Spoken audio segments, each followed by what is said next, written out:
Well, that may have been the worst series of the year so far.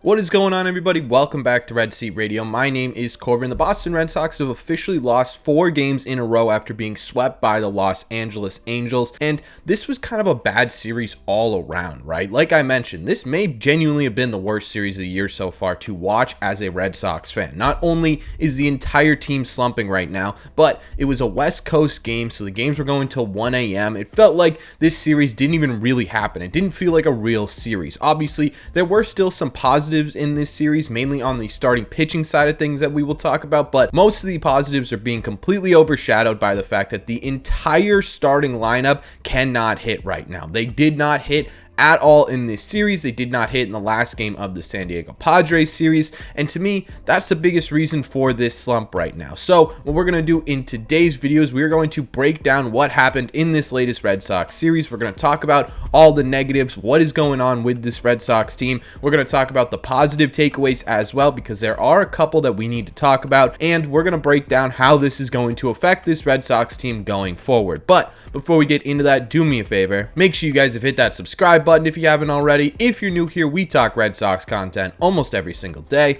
Also, make sure you guys hit the like button on this video as well. Helps these videos out a ton, and it would mean a lot to me. Thank you all very much for clicking on this one. Let's get into it. Obviously, I think the best place to start when talking about the downfall of this series is to start with the offense, or the lack thereof in this case. Honestly, there were only a couple of highlights that we need to talk about before getting into what went wrong. The first highlight is Connor Wong, who was the only person for the Red Sox to go deep in this series. It was actually a pretty great home run. It was almost a dead center field, but not only was he the only person to go yard in this series, this was the first home run for the Red Sox in 3 days, something we have not seen from this Red Sox team at all this year. But hey, Connor Wong still displaying his power. That is number 5 on the season for Connor Wong. Of course, this would not be a series recap without mentioning Rob Refsnyder going off against a lefty. He went 2 for 4 in this series against lefties with an RBI single in the 3rd game. He's just so good against left-handed pitchers. He was leading off in this series against the lefty in the 3rd game, and honestly, that's right where I would put him because of how good he's been against left-handed pitchers all year. Outside of that, Masataka Yoshida had 3 hits in this series with a double, which I guess is as hard as the true Masa is going to slump, which is pretty awesome for us. So at least when Masa is slumping, he's still being relatively productive. He also had 1 of the 4 total RBIs in this series as well. So at the very least, at least Masataka Yoshida is still being somewhat productive at the plate. Kike only had 1 hit in this series, and that was an RBI double. At least he's pulling the ball again. And outside of that, the offense didn't show up. In fact, the offense hasn't been showing up in 4 total games. Jarren Duran in his last 2 series is just 1 for 23 with an 0.44 average. He does not have a hit since the San Diego series, and he is currently 0 for 15. Rafael Devers in his last 2 series is 4 for 23. Granted, 2 of those hits are home runs, which both came in the same game, but overall, he still hasn't taken a walk since May 9th, right? Rafi just does not look right at the plate right now. Alex Verdugo has just 2 hits in his last 20 at-bats. He has been a bit unlucky, though. He's still not striking out a ton. He's still not getting a ton of weak contact, but the results just aren't there for Alex Verdugo right now. Justin Turner's 0 for his last 15 in his last 4 games. He does have 4 walks, but he also has 4 strikeouts as well. Now, those are sort of the key players on this Red Sox team, right? Those are sort of the guys you rely on when, hey, this offense is sort of slumping. It's time for these guys to get it going, and the rest of the offense should follow suit. And that, to me, is the biggest problem, is that your key players right now are slumping just as hard as everyone else in this lineup. The most frustrating part to me in this series was not that the Red Sox weren't seeing results at the plate, because obviously that's frustrating, right? This Red Sox team lives and dies by its offense, so when it goes cold, this Red Sox team has a really hard time winning games. It was how they were making contact, right? We were seeing a lot of really quick counts. We were seeing a lot of starting pitchers go deep into games, which is something the Red Sox have been really good at not doing all year. We were seeing a lot of really bad swings and misses, which is something the Red Sox don't normally do. Outside of Masataka Yoshida, your key players were absolutely absent in this series, and it's obviously a huge problem for the Boston Red Sox. The good news is that this offense shouldn't stay this quiet all season long, right? You've got guys in this lineup like Doogie, like Devers, like JT, who are natural hitters and who should be able to pull themselves out of this slump. The most interesting part to me about this Red Sox series is guys like Jarren Duran and Manuel Valdez, guys guys who are newish here to this Red Sox team and how they handle this sort of adversity early on in the season, right? How do they bounce back? Because if they don't bounce back in a really great way, that could be a bit of a problem for this Red Sox team going forward. I have faith that guys like JT, Doogie, and Rafi will be able to pull themselves out of this slump, but the more interesting part is going to be how the role players figure it out as well. My hope is that once those three get going, the rest of the offense will follow. And again, this is something that sucked to watch, and it was something that was brutal in this series, but it's not something I'm expecting to continue going forward.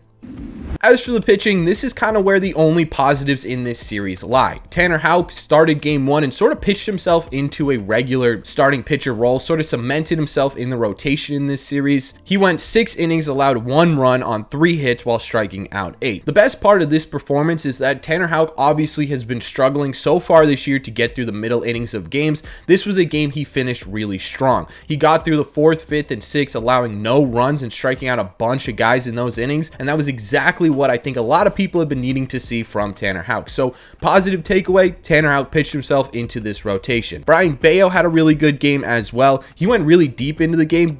In total 7 innings, he allowed just 2 earned runs on 6 hits and struck out 6 as well. He also did not walk a singular batter. Brayan Bello just continues to be an impressive pitcher, right? There's not much else we could say about Brayan Bello aside from the fact that it looks like he's just getting better and better as the season goes on. He's now down to a 4.04 ERA. He's getting close to under that 4 mark and really is becoming one of our better pitchers on this staff. James Paxton threw his first stinker of 2023. He was only able to go 3 innings, allowed 5 runs on 4 hits. Positive though is that he did strike out 5. However, he did also walk 3. Yeah, it just wasn't a good start for James Paxton. And honestly, I don't really care so much that he had this terrible game. What I care about is how he bounces back. This is sort of the first adversity James Paxton's going to be facing so far this year. How does he rework what he's doing? How does he improve on his mechanics and improve on his pitches to get himself back to what he was in his first 2 starts is going to be way more interesting in my opinion.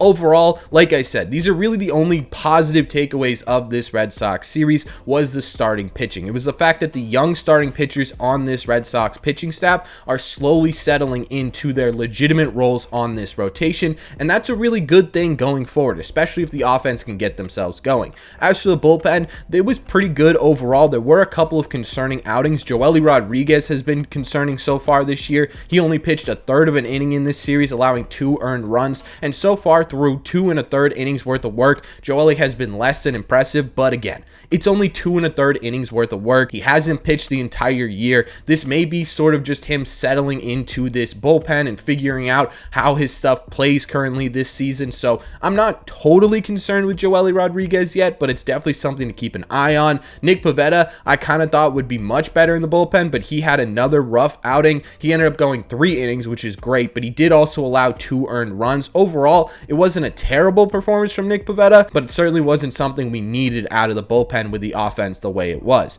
Outside of those 2 guys, though, the bullpen still looked pretty good. Cutter Crawford gave up 1 earned run, but he looked great overall. And overall, in terms of the bullpen, I think they're still doing what they need to do to help this team win ball games. Overall, I think this is just a series that I think we all are hoping we can just forget about, right? I think we're all hoping that the Red Sox can turn around, make a 180, and get back to where they were before this series started, where they were scoring runs. The starting pitching staff was really settling into their roles. That's the hope, right? The hope is that we can completely forget about this terrible West Coast road trip and figure it out going forward. In my opinion, obviously, the biggest storyline in this series was that there was just simply no offense to speak of, and hopefully that is not a trend that continues because, like I said, this Red Sox team lives and dies by their offense. They're not going to be able to be successful if this offense is not going. Now, one of my biggest fears with this series going forward is that over the last couple of years, this Red Sox team offensively has really been feast or famine, right? In 2021, they were that way. Obviously, in 2022, they were that way. They cannot be the case in 2023 if they want to consistently stay in competition for a wild card spot or move up in this division. It's just not possible, right? This Red Sox team survives on its offense, and if it's feast or famine all year, it's going to be really hard for this team to consistently be competitive in this division. So it's definitely something to keep an eye on. How they bounce back from a terrible series offensively is going to be really important as to how they are able to bounce back throughout the entire year, because they're going to get into slumps like this again. It's how they bounce back and continue to compete that's going to be really, really important. So overall, let's just all forget this even happened and just continue to root for the Red Sox and hope that they can bounce back in a big way against a pretty decent Arizona Diamondbacks team. That's just my opinion though, so let me know in the comment section down below, what did you think of this sort of abysmal Red Sox series? Was it the worst of the year for you? What were your biggest takeaways from this series? And how do you see the Red Sox bouncing back from a miserable, terrible sweep? Let me know all your thoughts on the Red Sox latest series in the comment section down below. As always, if you made it to the end of this video, do me a favor, make sure you guys have hit that subscribe button if you haven't already. If you're new here, we talk Red Sox content almost every single day. Also, make sure you guys have hit the like button on this video as well. Helps these videos out a ton, and it would mean a lot to me. Thank you all very much for clicking on this one, and I will see you in the red seats.